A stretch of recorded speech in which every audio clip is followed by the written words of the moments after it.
Hello friends, ഇന്ന് നമ്മൾ കാണാൻ പോകുന്നത് ബാറ്റിൽ ത്രൂ ദ ഹെവൻസ് എന്ന സീരീസിന്റെ രണ്ടാമത്തെ സീസണിലെ 22ാമത്തെ എപ്പിസോഡാണ്. ഇതിനു മുമ്പത്തെ ഭാഗങ്ങൾ കാണാത്തവർക്ക് വേണ്ടി പ്ലേലിസ്റ്റിന്റെ ലിങ്ക് ഡിസ്ക്രിപ്ഷനിൽ ഇട്ടിട്ടുണ്ട്. അതേപോലെ തന്നെ ഞാൻ ഉണ്ടാക്കിയിരിക്കുന്ന 2 ആപ്ലിക്കേഷൻസ് വഴി യൂട്യൂബിൽ അപ്ലോഡ് ചെയ്യുന്ന വീഡിയോസ് നേരത്തെ കാണാവുന്നതാണ്. ഈ ആപ്ലിക്കേഷൻസ് വെബ്സൈറ്റിൽ നിന്ന് ഡൗൺലോഡ് ചെയ്യാൻ വെബ്സൈറ്റിന്റെ ലിങ്കും ഡിസ്ക്രിപ്ഷനിൽ ഇട്ടിട്ടുണ്ട്. അപ്പോൾ നമുക്ക് നേരെ വീഡിയോയിലേക്ക് കടക്കാം. കഴിഞ്ഞ എപ്പിസോഡിന്റെ അവസാനത്തിൽ നമ്മൾ കണ്ടത് മോഗോ യാണിനെ പിടിക്കാൻ വരുന്നതായിട്ട് കാണിക്കുന്നതാണ്. എന്നാൽ ഈ എപ്പിസോഡിന്റെ തുടക്കത്തിൽ എങ്ങനെയാണ് അറിയില്ല, യാണിനെ അവർ രക്ഷിക്കുന്നതായിട്ട് കാണിക്കുന്നു. കോൺസിയാണ് യാണിനെ രക്ഷിച്ചത് എന്ന് പറയുന്നതായിട്ട് നമുക്ക് കേൾക്കാം. യാണാകട്ടെ ബോധം വന്ന ഉടനെ തന്നെ അവിടെയുള്ള മറ്റുള്ളവരെ ഒന്നും ശ്രദ്ധിക്കാതെ കിങ്ലുവാന്റെ അടുത്ത് ചോദിക്കുകയാണ്, പ്രൊഫൗണ്ട് ഷുവാൻ സെക്റ്റിലെ മറ്റേ വ്യക്തിയെ കിട്ടിയോ? കിങ്ലുവാൻ അപ്പോൾ കണ്ണുകൊണ്ട് ആംഗ്യത്തിൽ അവിടെ ക്യൂലിംഗ് ഉണ്ട് എന്ന് കാണിക്കുന്നു.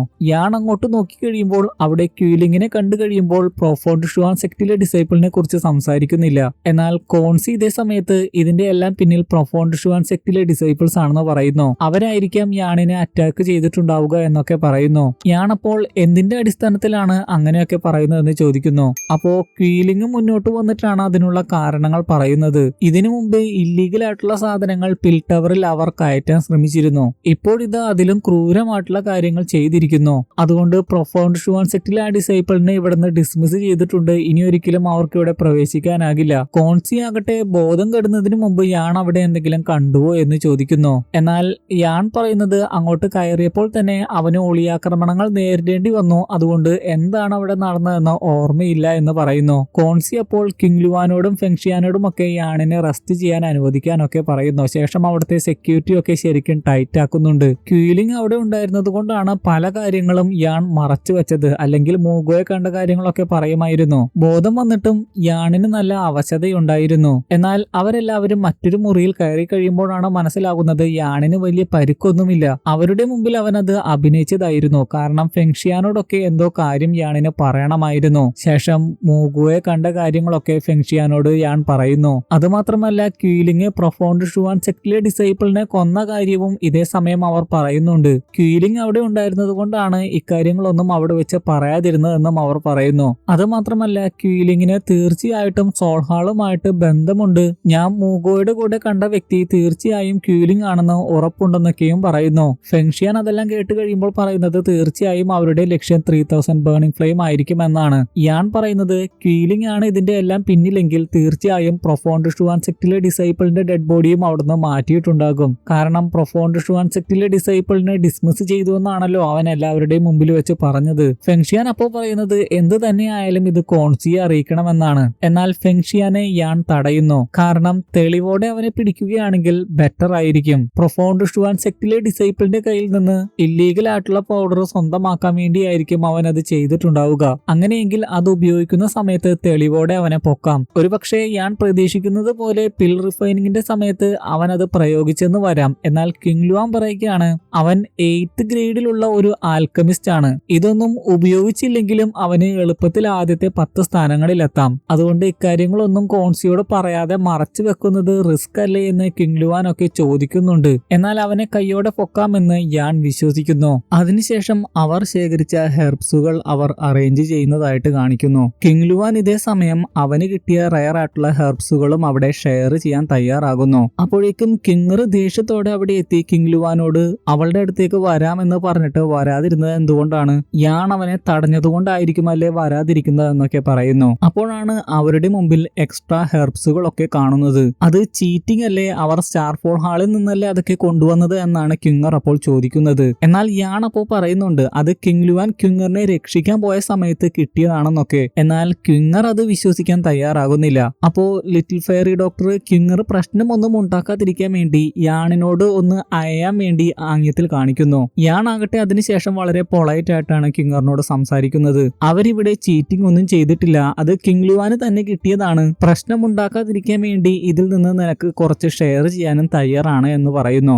ആദ്യം ക്യുങ്ങർ അതിന് തയ്യാറാവുന്നുണ്ടായിരുന്നില്ല. യാണിന് ശരിക്കും ദേഷ്യവും ആവുന്നുണ്ടായിരുന്നു. എന്നാൽ ലിറ്റിൽ ഫെയറി ഡോക്ടർ ആയിരുന്നു യാണിനോട് അതൊക്കെ കൺട്രോൾ ചെയ്യാൻ പറഞ്ഞത്. അവസാനം ക്യുങ്ങർ അതിന് തയ്യാറാവുകയും ചെയ്യുന്നു. പിന്നെ അടുത്ത ദിവസത്തെ ആ മത്സരം കാണിക്കുന്നു. മത്സരം തുടങ്ങുന്നതിന് മുമ്പേ കൊടുക്കുന്ന നിർദ്ദേശം വേറൊന്നുമല്ല, 2 മണിക്കൂറിന് മുമ്പേ പില്ല് റിഫൈൻ ചെയ്ത് കഴിഞ്ഞിരിക്കണം. അതിൽ തന്നെ ഏറ്റവും ഹൈ ഗ്രേഡിലുള്ള ഏറ്റവും ക്വാളിറ്റി ഉള്ള പില്ല് ഉണ്ടാക്കുന്നവരായിരിക്കും വിജയി. അതിനുശേഷം മത്സരം ആരംഭിക്കുന്നു. മത്സരം തുടങ്ങിക്കഴിഞ്ഞ് ക്യൂലിങ് യാണിന്റെ കയ്യിലുള്ള ഹെവൻലി ഫ്ലെയിംസ് ഒക്കെ കണ്ടു കഴിയുമ്പോൾ കോൺസി ഫെങ്ഷിയാനോട് പറയുകയാണ്, യാണിന്റെ കയ്യിൽ 2 ഹെവൻലി ഫ്ലെയിംസും ഉണ്ടെങ്കിൽ തീർച്ചയായും അവൻ ഫ്ലെയിം മന്ത്രം പഠിച്ചിട്ടുണ്ടാകുമല്ലോ. അങ്ങനെയെങ്കിൽ തീർച്ചയായും അവന് യോച്ചനുമായിട്ട് ബന്ധമുണ്ട്. ഞാൻ എവിടെയെങ്കിലും യോച്ചൻ എന്ന് പറഞ്ഞു കഴിയുമ്പോൾ നിങ്ങൾക്ക് കൺഫ്യൂഷൻ ആകുന്നുണ്ടെങ്കിൽ ക്ഷമിക്കണം. മെഡിസിൻ എൽഡറിന്റെ പേര് തന്നെയാണ് യോച്ചൻ എന്നത്. മെഡിസിൻ എൽഡറും കോൺസിയും തമ്മിൽ ഇതേപോലെ മത്സരം ഉണ്ടായപ്പോൾ കോൺസി പരാജയപ്പെടുകയാണ് ഉണ്ടായത്. അന്ന് കോൺസി മെഡിസിൻ എൽഡറുമായിട്ട് വീണ്ടും ഒരു മത്സരം വെക്കണമെന്ന് ആഗ്രഹിച്ചിരുന്നു. യാണും ക്യൂലിങ്ങും തമ്മിലുള്ള മത്സരം അങ്ങനെ കണ്ടാൽ മതിയെന്നാണ് ഫെങ്ഷിയാൻ അപ്പോൾ പറയുന്നത്.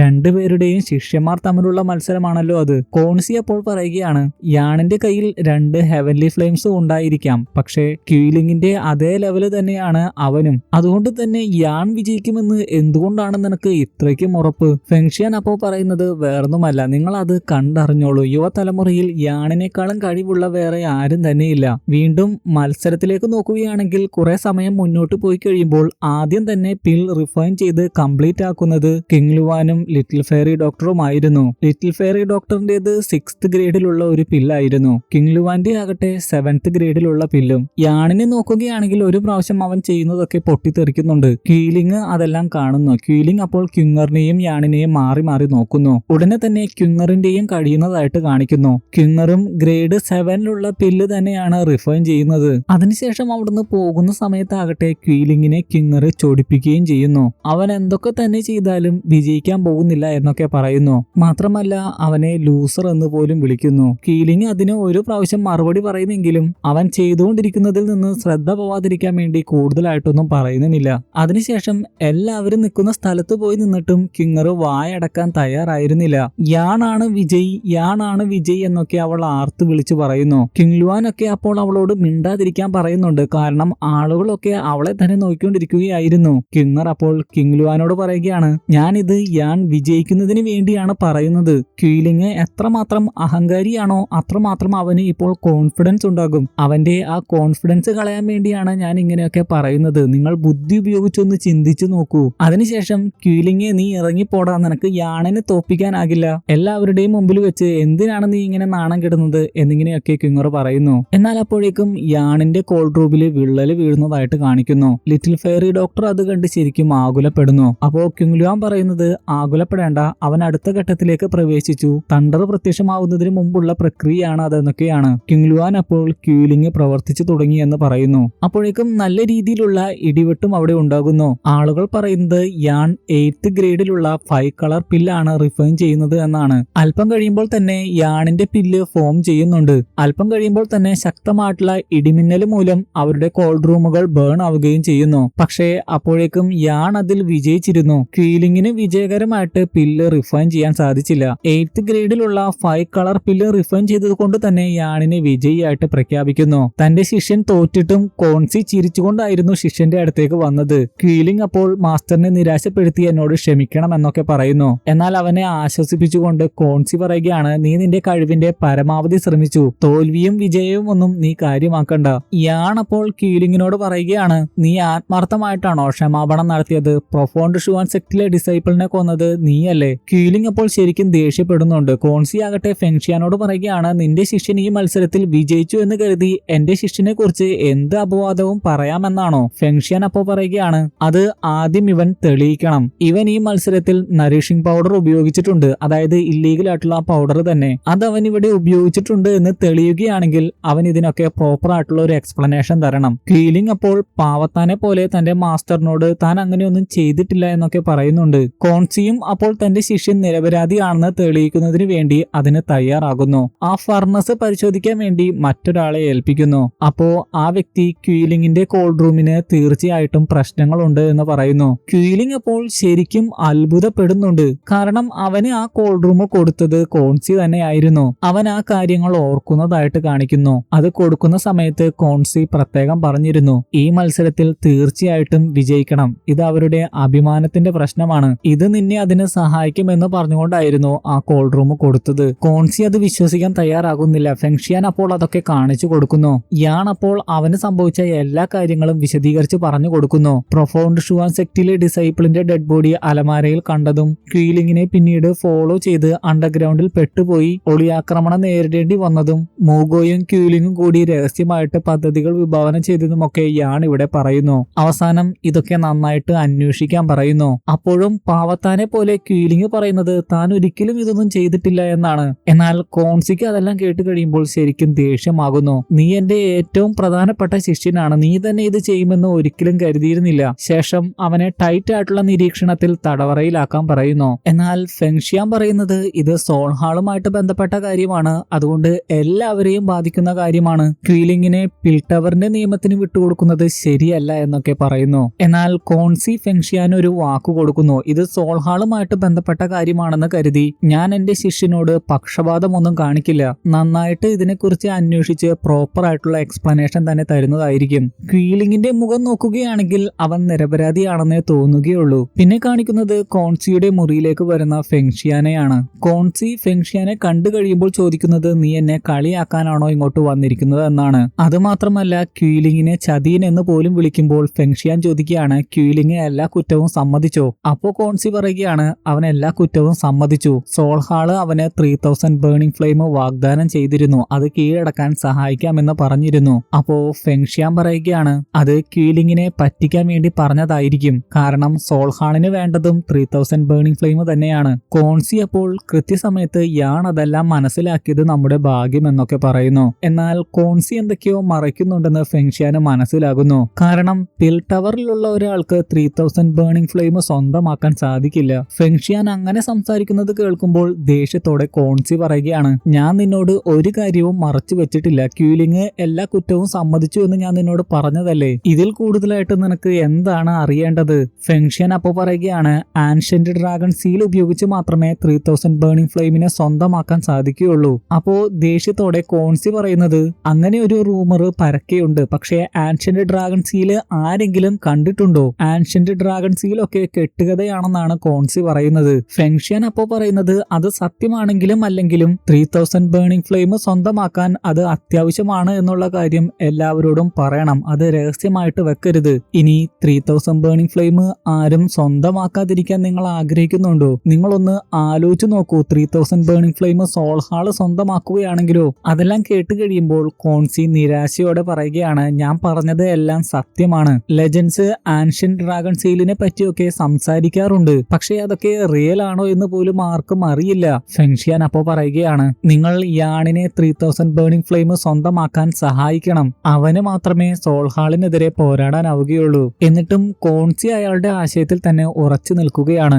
യാണിന് 3000 ബേണിംഗ് ഫ്ലെയിം സ്വന്തമാക്കണമെങ്കിൽ അവനെ തന്നെ ആശ്രയിക്കണം, അവന്റെ കഴിവുകൊണ്ട് തന്നെ അവൻ അത് സ്വന്തമാക്കണം, ഞങ്ങൾക്ക് അവനെ സഹായിക്കാനൊന്നും സാധിക്കില്ല. കൂടുതലായിട്ട് കോൺസിയോട് സംസാരിച്ചിട്ട് ഒരു കാര്യവുമില്ല എന്ന് മനസ്സിലാക്കി ഫെങ്ഷിയാൻ അവിടുന്ന് പോകുന്നു. അപ്പോ പിൽ ടവറിലെ ഒരു ശിഷ്യൻ കോൺസിയുടെ അടുത്ത് വന്നിട്ട് പറയുകയാണ് ക്യൂലിംഗിനെ ഡഞ്ചനിലേക്ക് മാറ്റിയിട്ടുണ്ട്. കോൺസി അപ്പോൾ അവന്റെ മേലൊരു കണ്ണ് വേണമെന്ന് പറയുന്നു. അതുമാത്രമല്ല ആരും അവനെ കാണാൻ അനുവദിക്കരുതെന്നും പറയുന്നു. യാണിന്റെ മേലും പ്രത്യേകം ഒരു കണ്ണ് വേണമെന്നും പറഞ്ഞേൽപ്പിക്കുന്നുണ്ട്. അതിനുശേഷം കിങ്ലുവാൻ ഇക്കാര്യങ്ങളെല്ലാം യാണിനെ വന്ന് അറിയിക്കുന്നതായിട്ട് കാണിക്കുന്നു. അപ്പോ യാൺ പറയുകയാണ് ഞാൻ അല്ലെങ്കിലേ അതിനെക്കുറിച്ച് ഓർത്തൊന്നും ആകുലപ്പെടുന്നില്ല, കാരണം ആൻഷ്യന്റ് ഡ്രാഗൺ സീല് എനിക്കുള്ളതാണ്. കിങ്ലുവാൻ അപ്പോൾ നീ തമാശ പറയല്ലേ, എന്താണ് നിന്റെ മൈൻഡിലുള്ളതെന്ന് ചോദിക്കുന്നു. യാൺ അപ്പോൾ ആൻഷ്യന്റ് ഡ്രാഗൺ സീല് ഇവൾ എനിക്ക് കൊണ്ടുവന്ന് തരുമെന്ന് പറഞ്ഞുകൊണ്ട് സിയാൻ കൊടുത്ത മണി പോലെയുള്ള സാധനം കിങ്ലുവാന്റെ മുമ്പിൽ വെക്കുന്നു. അപ്പോൾ അവിടെ എത്തുന്ന ലിറ്റിൽ ഫെയറി ഡോക്ടർ അത് എടുത്തിട്ട് പറയുകയാണ് ഞാൻ അവളുടെ കാര്യം മറന്നുപോയിരിക്കുകയായിരുന്നു. അതിനുശേഷം അവരെല്ലാവരും കൂടി രഹസ്യമായിട്ട് മറ്റൊരു സ്ഥലത്ത് വന്ന് സിയാൻ കൊടുത്ത ആ മണി മുഴക്കുന്നു. സിയാനെ കൊണ്ട് എന്തെങ്കിലും അത്യാവശ്യമുണ്ടെങ്കിൽ ആ മണി മുഴിക്കാൻ മതിയെന്ന് പറഞ്ഞുകൊണ്ടായിരുന്നു യാണിന് ആ മണി കൊടുത്തിരുന്നത്. സിയാനെ കണ്ടു കഴിയുമ്പോൾ അവർക്ക് ഒരുപാട് സന്തോഷമാകുന്നു. കിങ്ലുവാൻ അപ്പോൾ ഇവളെ കൊണ്ട് എന്താണ് ചെയ്യാൻ പോകുന്നതെന്ന് ചോദിക്കുന്നു. യാൺ അപ്പോൾ ഇവൾ ആൻഷ്യന്റ് ഡ്രാഗൺ ക്ലാൻ എന്നുള്ളതാണ്, ആൻഷ്യന്റ് ഡ്രാഗൺ സീല് ഇവളിൽ നിന്ന് കിട്ടുമെന്നൊക്കെ പറയുന്നു. സിയാൻ അപ്പോൾ പറയുകയാണ് ആൻഷ്യന്റ് ഡ്രാഗൺ സീലിന് വേണ്ടിയാണോ എന്നെ വിളിച്ചു വരുത്തിയത്? ഞാൻ കരുതി നീ എനിക്ക് വേണ്ടി പുതിയ വല്ല എലിക്സറും ഉണ്ടാക്കിയിട്ടുണ്ടാകുമെന്ന്. യാൺ അപ്പോൾ എലിക്സർ ഒക്കെ ഇതെല്ലാം കഴിഞ്ഞിട്ട് ഉണ്ടാക്കി തരാം, എങ്ങനെയെങ്കിലും ആൻഷ്യന്റ് ഡ്രാഗൺ സീല് തരാൻ പറയുന്നു. സിയാൻ അപ്പോൾ സത്യമായിട്ടും അതിനെക്കുറിച്ച് അറിയില്ല എന്ന് പറയുന്നു. യാൺ അപ്പോൾ അല്പം ദേഷ്യത്തോടെ നീ ആൻഷ്യന്റ് ഡ്രാഗൺ ക്ലാൻ എന്നുള്ളതല്ലേ എന്ന് ചോദിക്കുന്നു. സിയാൻ പറയുകയാണ് അങ്ങനെയാണ് എന്റെ ഫാദർ പറഞ്ഞത്.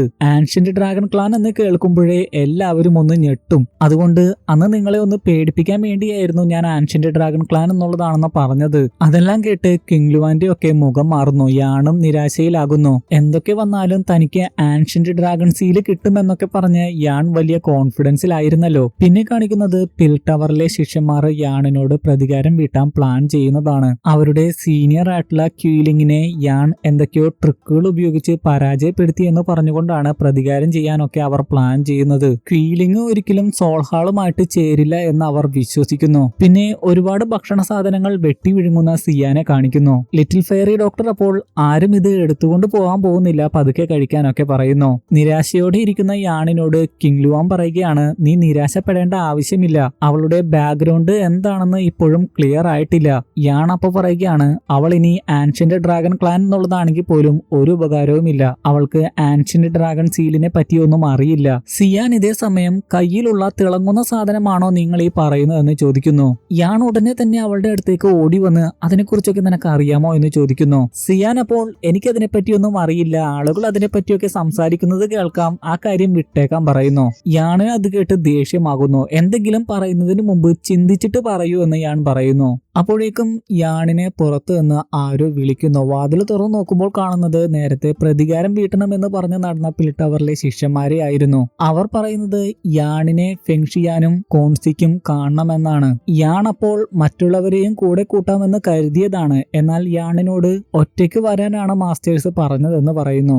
യാൺ അപ്പോൾ ഒരു മടിയും കൂടാതെ അവരുടെ കൂടെ പോകുന്നു. എന്നാൽ കുറച്ച് പോയി കഴിയുമ്പോൾ യാണിന് എന്തോ പന്തികേട് തോന്നുന്നു. അവരെവിടെയെന്ന് യാൺ ചോദിച്ചു കഴിയുമ്പോൾ ഇങ്ങോട്ടൊന്നും ചോദിക്കേണ്ട എന്ന് അവർ പറയുന്നു. അപ്പോ യാൺ പറയുകയാണ്, എന്റെ മാസ്റ്റർ ഫെങ്ഷിയാൻ എന്നെ വിളിച്ചു എന്നതിന് നിങ്ങളുടെ കയ്യിൽ എന്ത് തെളിവാണുള്ളത്? അതിനവർക്ക് പെട്ടെന്ന് മറുപടി പറയാനാകുന്നില്ല. ഉടനെ തന്നെ അവർ യാണിനെ ആക്രമിക്കുന്നു. എന്നാൽ അത് യാണിന്റെ ശരീരത്തിലൂടെ കടന്നു പോവുകയാണ്. കാരണം ഇല്യൂഷണറി ബോഡി എന്ന ടെക്നിക്ക് യാൺ അവിടെ പ്രയോഗിച്ചിരുന്നു. അതിനുശേഷം യാൺ അവരുടെ പുറകിൽ പ്രത്യക്ഷപ്പെടുന്നു. അവരാകട്ടെ വീണ്ടും യാണിനെ ആക്രമിക്കുന്നു. എന്നാൽ ഇപ്രാവശ്യം മുഖം മൂടിയ ഒരു വ്യക്തി വന്ന് യാണിനെ രക്ഷിക്കുന്നു. ആ വ്യക്തി അവരെ ആക്രമിച്ചതിന് ശേഷം യാണിനെയും കൊണ്ട് അവിടുന്ന് രക്ഷപ്പെട്ട് മറ്റൊരു സ്ഥലത്തെത്തുന്നു. അപ്പോഴാണ് മനസ്സിലാവുന്നത് അത് ക്യൂലിംഗ് ആയിരുന്നു. നീ എങ്ങനെ പുറത്ത് ചാടി എന്ന് യാൺ ചോദിക്കുന്നു. കുറച്ച് അംഗരക്ഷകരെയൊക്കെ കീഴടക്കുന്നത് തനിക്ക് അത്രയ്ക്ക് വലിയ കാര്യമൊന്നുമല്ല എന്ന് ക്യൂലിംഗ് അപ്പോൾ പറയുന്നു. ചുറ്റും നടക്കുന്ന കാര്യങ്ങൾ കണ്ടു കഴിയുമ്പോൾ യാൺ ചോദിക്കുകയാണ്, എന്തൊക്കെ രഹസ്യങ്ങളാണ് ഈ പിൽ ടവറുമായിട്ട് ബന്ധപ്പെട്ട് കിടക്കുന്നത്? എന്തിനാണ് കോൺസി എന്നെ അറ്റാക്ക് ചെയ്യാൻ ശ്രമിക്കുന്നത്? സോൾഹാളുമായിട്ട് ചേർന്നിട്ട് നീ എന്തിനാണ് എന്നെ രക്ഷിക്കാൻ നോക്കുന്നത്? ക്യൂലിംഗ് അപ്പോൾ പറയുകയാണ്, ഞാനത് നേരത്തെ തന്നെ പറഞ്ഞതാണ്, ഞാൻ ഇന്നസെന്റ് ആണ്, എനിക്ക് സോൾഹാളുമായിട്ട് ഒരു ബന്ധവുമില്ല, പ്രൊഫോണ്ട് ഷുവാൻ സെക്റ്റിലെ ഡിസൈപ്പിളിനെ കൊന്നത് ഞാനല്ല. എന്നാൽ യാൺ അതൊന്നും വിശ്വസിക്കാൻ തയ്യാറാകുന്നില്ല. എന്തൊക്കെയാണ് നീ മറച്ചു വെക്കുന്നതെന്ന് ചോദിക്കുന്നു. അപ്പോ ക്യൂലിംഗ് വിഷമത്തോടെ ആ കഥ പറയുകയാണ്. കഴിഞ്ഞ ദിവസം പ്രൊഫോണ്ട് ഷുവാൻ സെക്റ്റിലെ ആ ഡിസൈപ്പിൾ മരിക്കുന്നതിന് മുമ്പ് അവനെ നറിഷിംഗ് പൗഡർ വിൽക്കുന്നതിനിടയ്ക്ക് വീണ്ടും ക്യൂലിംഗ് പിടിച്ചിരുന്നു. ആ സമയത്ത് അവനെ ചോദ്യം ചെയ്തപ്പോൾ പ്രൊഫോണ്ട് ഷുവാൻ സെക്റ്റിലെ ആ ഡിസൈപ്പിൾ പറഞ്ഞത് വേറൊന്നുമല്ല, അവന് ടോപ്പ് 10-ൽ എത്താനൊന്നും വലിയ ആഗ്രഹമൊന്നുമില്ല, അവൻ അവർക്ക് ഒരു ഭീഷണിയേ അല്ല, അവന് വേണ്ടത് കുറച്ച് ഹൈ ഗ്രേഡിലുള്ള മെറ്റീരിയൽസ് ആയിരുന്നു. അതിനുവേണ്ടിയായിരുന്നു നറിഷിംഗ് പൗഡർ അവൻ അവിടെ വിൽക്കാൻ ശ്രമിച്ചത്. പിടിക്കപ്പെട്ട് കഴിഞ്ഞപ്പോൾ ക്യൂലിംഗുമായിട്ട് ഒരു ഡീല് നടത്താൻ വേണ്ടി പ്രൊഫോണ്ട് ഷുവാൻ സെക്റ്റിലെ ആ ഡിസൈപ്പിൾ ശ്രമിച്ചു. ആ നറിഷിംഗ് പൗഡർ ആണ് റിവാർഡായിട്ട് കൊടുക്കാൻ ഒരുങ്ങിയത്. കെയർഫുൾ ആയിട്ട് ഉപയോഗിക്കുകയാണെങ്കിൽ അത് ആരും തന്നെ അറിയില്ല എന്ന് മാത്രമല്ല, അവനുണ്ടാക്കുന്ന പില്ല് എളുപ്പത്തിൽ അടുത്ത ലെവലിലേക്ക് അപ്ഗ്രേഡ് ചെയ്യാനും സാധിക്കും. എന്നാൽ സത്യസന്ധനായതുകൊണ്ട് തന്നെ ക്യൂലിംഗ് അത് വാങ്ങാൻ തയ്യാറായില്ല. അപ്പോ പ്രൊഫോണ്ട് ഷുവാൻ സെക്റ്റിലെ ഡിസൈപ്പിൾ പറഞ്ഞത് വേറൊന്നുമല്ല, നിന്റെ മാസ്റ്റർ ഒരു കള്ളനാണ്, നീ മാത്രം ഇങ്ങനെ സത്യസന്ധം ചമഞ്ഞിട്ട് നിനക്ക് എന്ത് കിട്ടാനാണ്? അത് കേട്ടപ്പോൾ ദേഷ്യത്തോടെ ക്യൂലിംഗ് അവന്റെ കഴുത്തിനൊക്കെ കുത്തിപ്പിടിച്ചു. അപ്പോ പ്രൊഫോണ്ട് ഷുവാൻ സെക്റ്റിലെ ആ ഡിസൈപ്പിൾ പറഞ്ഞത്, നീ വിശ്വസിക്കുന്നില്ലെങ്കിൽ ടണലിന്റെ ഏതോ ഒരു സ്ഥലത്ത് പോയിട്ട് നോക്കാൻ പറയുന്നു. പ്രൊഫോണ്ട് ഷുവാൻ സെക്റ്റിലെ ഡിസൈപ്പിൾ അത് കണ്ണുകൊണ്ട് കണ്ടതായിരുന്നു. ആദ്യം അവനത് കണ്ടപ്പോൾ ശരിക്കും ഷോക്കായി പോയിരുന്നു. സെൻട്രൽ പ്ലെയിനിലെ ഒരു ചീഫ് ആൽക്കമിസ്റ്റ് ആയിട്ടുള്ള സോൾഹാളിന്റെ ആളുമായിട്ടാണ് കോൺസി ബന്ധപ്പെട്ടത് എന്നാണ് പ്രൊഫോണ്ട് ഷുവാൻ സെക്റ്റിലെ ആ ഡിസൈപ്പിൾ പറയുന്നത്. അതൊക്കെ കേട്ടപ്പോൾ ക്യൂലിംഗിനും ഒരു ഷോക്കായിരുന്നു. അതുകൊണ്ട് തന്നെ പ്രൊഫോണ്ട് ഷുവാൻ സെക്റ്റിലെ ആ ഡിസൈപ്പിളിനെ ക്യൂലിംഗ് വെറുതെ വിടുകയായിരുന്നു. എങ്കിലും അപ്പോഴും ക്യൂലിംഗ് അത് വിശ്വസിക്കാൻ തയ്യാറായിരുന്നില്ല. അതുകൊണ്ട് തന്നെ ആ കാര്യം അവൻ കോൺസിയോട് തന്നെ റിപ്പോർട്ട് ചെയ്തു. അവന്റെ മാസ്റ്ററിനെ അവന് അത്രയ്ക്കും വിശ്വാസമായിരുന്നു.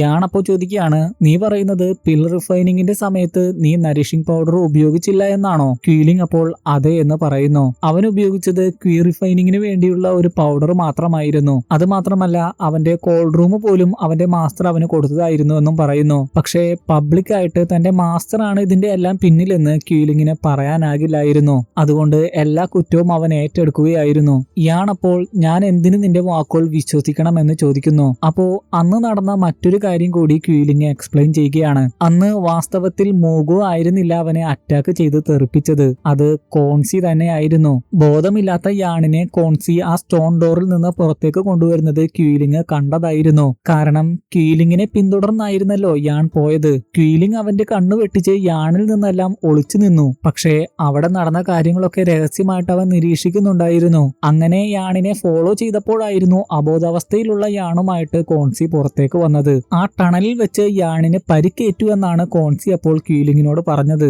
അത് മാത്രമല്ല ഇതിന്റെ എല്ലാം പിന്നിൽ പ്രൊഫൗണ്ട് ഷുവാൻ സെക്റ്റിലെ ഡിസൈപ്പിൾ ആണെന്നും പറഞ്ഞു. ആ സമയത്ത് ആ സ്റ്റോൺ ഡോർ തുറന്നു നോക്കണമെന്ന് എനിക്കുണ്ടായിരുന്നു. പക്ഷെ എന്റെ മനസ്സ് എന്നോട് പറഞ്ഞു എന്റെ മാസ്റ്ററിനെ വിശ്വസിക്കാൻ. യാൺ അപ്പോൾ എന്തുകൊണ്ടാണ് നീ അത് തുറന്നു നോക്കാതിരുന്നതെന്നാണ് ചോദിക്കുന്നത്. ക്യൂലിങ് അപ്പോൾ പറയുകയാണ് എന്റെ സ്ഥാനത്ത് നീ ആയിരുന്നെങ്കിലും ഇത് തന്നെ ചെയ്താനേ. കോൺസിക്ക് പകരം യോച്ചനോ അല്ലെങ്കിൽ ഫെങ്ഷിയാനോ ആയിരുന്നെങ്കിൽ യാൺ അപ്പോൾ അങ്ങനെ ഒരു സംശയം എനിക്ക് തോന്നുകയാണെങ്കിൽ എന്റെ മാസ്റ്റർ ആണെങ്കിൽ പോലും തുറന്നു നോക്കുമായിരുന്നു എന്നാണ് പറയുന്നത്. എന്നാൽ ക്യൂലിങ് പറയുകയാണ് ഇല്ല, നീ ഒരിക്കലും അത് ചെയ്യില്ല. കാരണം അങ്ങനെ ചെയ്യുകയാണെങ്കിൽ സ്റ്റാർഫോൾ ഹാളിന് ഒരുപാട് മാനക്കേടുണ്ടാകും. എന്നാൽ യാൺ അത് സമ്മതിക്കുന്നില്ല. അവന്റെ കണ്ണുകൊണ്ട് കണ്ടത് മാത്രമേ അവൻ വിശ്വസിക്കുകയുള്ളൂ. തെറ്റ് ചെയ്തിട്ടുണ്ടെങ്കിൽ എന്റെ മാസ്റ്റർ ആണെങ്കിൽ പോലും അത് ഞാൻ വെളിച്ചത്ത് കൊണ്ടുവരും എന്ന് പറയുന്നു. അതൊക്കെ കേട്ട് കഴിയുമ്പോൾ ക്യൂലിങ്ങിന്റെയും മനസ്സ് മാറുന്നു. അങ്ങനെയെങ്കിൽ താനും അതിന് തയ്യാറാണ്. എന്റെ മാസ്റ്ററിന്റെ യഥാർത്ഥ മുഖം എനിക്ക് കാണണമെന്നവൻ പറയുന്നു. അതിനുശേഷം അവർ രണ്ടുപേരും കൂടി യാണിന്റെ മുറിയിലേക്ക് വരുന്നതായിട്ട് കാണിക്കുന്നു. എന്നാൽ അവിടെ ചെല്ലുമ്പോൾ കാണുന്നത് ലിറ്റിൽ ഫെയറി ഡോക്ടറും കിങ് ലുവാനും ബോധമില്ലാതെ കിടക്കുന്നതാണ്. അവരെ പരിശോധിച്ചു കഴിയുമ്പോൾ തന്നെ ക്യൂലിങ്ങിന് ഒരു കാര്യം മനസ്സിലാകുന്നു. ആളുകളെ ബോധം കെടുത്താനുള്ള പിൽ ടവറിന്റെ ഒരു പൗഡർ ആണ് ഇവിടെ യൂസ് ചെയ്തിരിക്കുന്നത്. കിങ് ലുവാന്റെ കയ്യിൽ അതിനുള്ള ആന്റിഡോട്ട് ഉണ്ടായിരുന്നു. അതുകൊണ്ട് തന്നെ അതുപയോഗിച്ച് കിങ് ലുവാനെയും ലിറ്റിൽ ഫെയറി ഡോക്ടറിനെയും സുഖപ്പെടുത്തുന്നു. അവർക്ക് ബോധം വരുന്നു. ബോധം വന്ന ഉടനെ തന്നെ ലിറ്റിൽ ഫെയറി ഡോക്ടറും കിങ് ലുവാനും പറയുന്നത് അവരെ അറ്റാക്ക് ചെയ്ത് സിയാനെ അവർ പിടിച്ചുകൊണ്ടു പോയെന്നാണ്. യാണിന് അപ്പോൾ മനസ്സിലാകുന്നു ആൻഷ്യന്റ് ഡ്രാഗൺ സീലിന് വേണ്ടിയാണ് സിയാനെ അവർ പിടിച്ചുകൊണ്ടു പോയതെന്ന്. തന്റെ കെയർലെസ് മൂലമാണ് ഇതൊക്കെ സംഭവിച്ചതെന്ന് ഓർത്ത് യാൺ ദേഷ്യപ്പെടുന്നു. ക്യൂലിങ് അപ്പോൾ പറയുന്നത് എന്തെങ്കിലും ചെയ്യാനുണ്ടെങ്കിൽ ഉടനെ തന്നെ ചെയ്യാനാണ്. കാരണം നേരം വെളുത്തുകൊണ്ടിരിക്കുകയാണ്. സോൾ ഹാളിനെ തടയാനുള്ള അവസാന ചാൻസ് ആണിത്. അവരുടെ കയ്യിൽ ഒരിക്കലും 3000 ബേണിംഗ് ഫ്ലെയിം എത്തരുത്. കിങ് ലുവാൻ അപ്പോൾ ക്യൂലിങ് എന്താണ് ഇവിടെ എന്ന് ദേഷ്യത്തോട് ചോദിക്കുന്നുണ്ട്. യാൺ അപ്പോൾ അവൻ സത്യത്തിൽ നിരപരാധിയാണെന്ന് പറയുന്നു. അതിനുശേഷം യാൺ സ്പ്ലിറ്റ് ചെയ്ത് അവർക്ക് ദൗത്യങ്ങൾ കൊടുക്കുകയാണ്. യാണും കിങ് ലുവാനും കൂടി സിയാനെ കണ്ടുപിടിക്കാമെന്ന് തീരുമാനിക്കുന്നു. ക്യൂലിങ്ങും ലിറ്റിൽ ഫെയറി ഡോക്ടറും ഫെങ്ഷിയാനും കൂടി കോൺസിയുടെ യഥാർത്ഥ മുഖം വെളിച്ചത്ത് കൊണ്ടുവരാൻ തീരുമാനിക്കുന്നു. പിന്നെ കാണിക്കുന്നത് കോൺസിയെയും മൂഗോയുമാണ്. മൂഗോ അപ്പോൾ ആ 10 കുട്ടികളും റെഡി ആയോ എന്ന് ചോദിക്കുന്നു. കോൺസി അപ്പോൾ പറയുകയാണ് ഇനി അതിന്റെ ആവശ്യമില്ല, എനിക്ക് ആൻഷ്യന്റ് ഡ്രാഗൺ സീല് കിട്ടിയിട്ടുണ്ട്. അതുപയോഗിച്ച് 3000 ബേണിംഗ് ഫ്ലെയിമിനെ എളുപ്പത്തിൽ കീഴടക്കാം. അപ്പോൾ മൂഗോ അയാളുടെ ശക്തി ഉപയോഗിച്ച് കോൺസിയെ അറ്റാക്ക് ചെയ്തിട്ട് പറയുകയാണ് നമ്മൾ തമ്മിലുള്ള ഡീല് അങ്ങനെ ആയിരുന്നില്ല, എനിക്ക് ഹെവൻലി ഫ്ലെയിമും വേണം യാണിനെയും വേണം. കോൺസിയുടെ ശരീരത്തിൽ മൂഗോ എന്തോ സീല് അവശേഷിപ്പിച്ചിട്ടുണ്ട്. അതുപയോഗിച്ച് കോൺസിയെ മൂഗോയ്ക്ക് കൺട്രോൾ ചെയ്യാം. അവസാനം മൂഗോ പറയുകയാണ് ആരും സോൾ ഹാളിനോട് കൽപ്പിക്കാറില്ല. അപ്പോൾ ഒരുപാട് വേദന അനുഭവിച്ചുകൊണ്ട് കോൺസി പറയുകയാണ് ഈ ലോകത്ത് എനിക്ക് മാത്രമേ ആൻഷ്യന്റ് ഡ്രാഗൺ സീല് ഉപയോഗിക്കാനാവുകയുള്ളൂ. തീർച്ചയായും അതുപയോഗിച്ച് 1000 ബേണിംഗ് ഫ്ലെയിം സ്വന്തമാക്കാൻ ഞാൻ നിങ്ങളെ സഹായിക്കാം. മൂഗോ അപ്പോൾ പറയുകയാണ് ഇത് നിന്റെ അവസാന ചാൻസ് ആണ്. നിനക്ക് നിന്റെ പ്രിയപ്പെട്ടവളെ രക്ഷിക്കാൻ ഇതല്ലാതെ വേറൊരു മാർഗവുമില്ല. അതും പറഞ്ഞ് മൂഗോ അവിടുന്ന് പോയി കഴിയുമ്പോൾ വിഷമത്തോടെ കോൺസി പെട്ടിയിൽ മരിച്ചവളെ പോലെ കിടക്കുന്ന ആ സ്ത്രീയുടെ കയ്യിലൊക്കെ പിടിക്കുന്നു. സാഹചര്യങ്ങളൊക്കെ വെച്ച് നോക്കുമ്പോൾ ആ സ്ത്രീയുടെ പേര് ഷുവാൻ യി എന്നായിരിക്കണം. പണ്ട് പിൽ ടവറിന് 3 മാസ്റ്റേഴ്സ് ആണ് ഉണ്ടായിരുന്നത്. ഇപ്പോ 2 മാസ്റ്റേഴ്സേ ഉള്ളൂ. ആ 3ാമത്തെ മാസ്റ്റർ ആണ് ഈ പെട്ടിയിൽ കിടക്കുന്നത്. സോൾ ഹാളുമായിട്ടുള്ള അറ്റാക്കിലാണ് ഗുരുതരമായിട്ട് പരിക്കേറ്റ് അവർ ഈ അവസ്ഥയിലായത്. ഇവർ ഫെങ്ഷിയാന്റെയും ഫ്രണ്ടാണ്. ഇതോടെ ഈ എപ്പിസോഡ് ഇവിടെ കഴിഞ്ഞിരിക്കുകയാണ്. ഇന്നത്തെ വീഡിയോ ഇഷ്ടപ്പെട്ടെങ്കിൽ തീർച്ചയായും ലൈക്ക് ചെയ്യാൻ മറക്കരുത്. അടുത്ത വീഡിയോയുമായി നമ്മൾ ഉടനെ തന്നെ കാണും. അതുവരെ ഗുഡ് ബൈ.